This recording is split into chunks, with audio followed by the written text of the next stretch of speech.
Good morning મિત્રો, આજની સવારની પ્રેમી સલામ, જય મસીહ. હવે આજે આપણે બીજા એક પ્રાણી વિશે જોઈશું ને તો સિંહ છે. અને બાઇબલમાં સિંહ વિશે બહુ જ વચનો લખવામાં આવે છે, એટલે સિંહ વિશેના બહુ જ એક્ઝામ્પલ અને દાખલા આપવામાં આવેલા છે.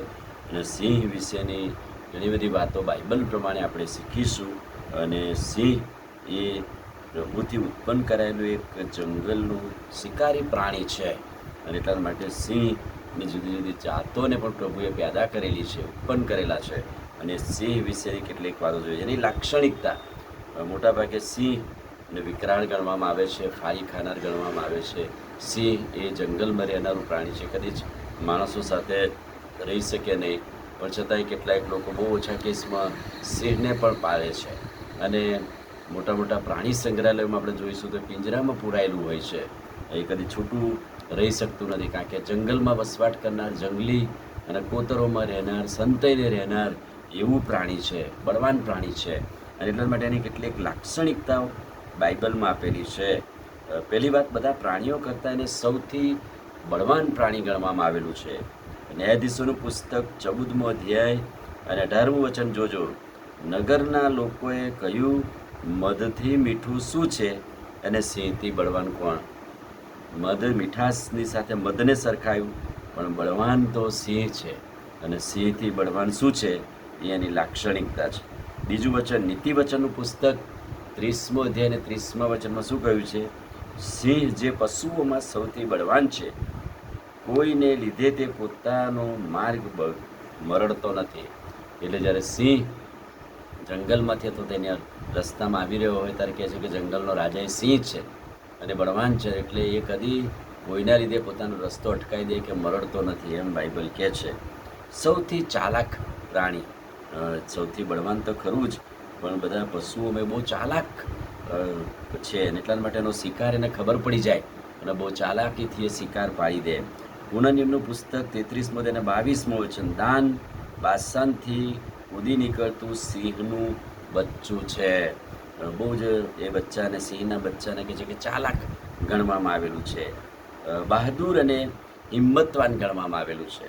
બીજો સમુએલ અને એનો 11મો અધ્યાય 10મું વચન, સૂરો જે સિંહ કરતાં બહાદુર છે, તેના ગાત્ર શિથિલ થઈ જશે.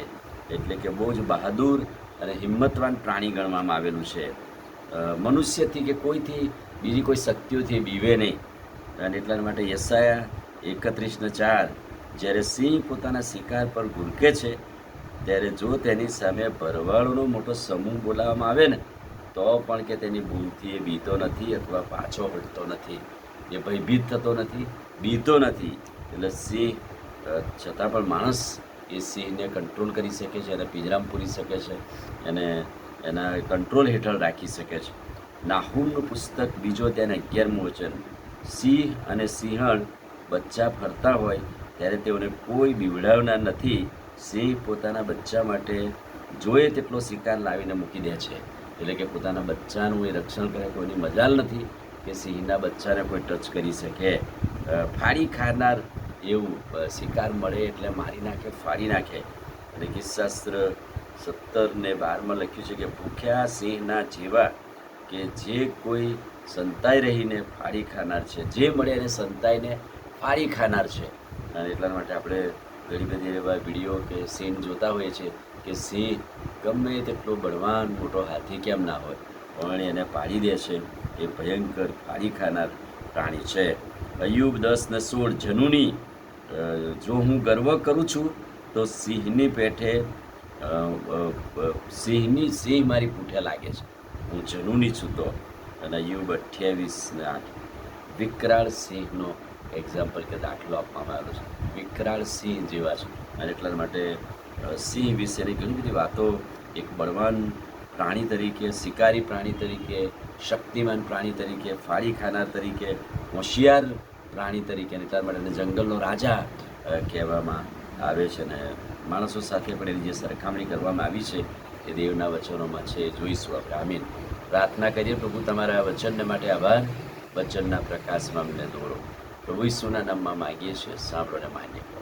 આમીન. God bless you.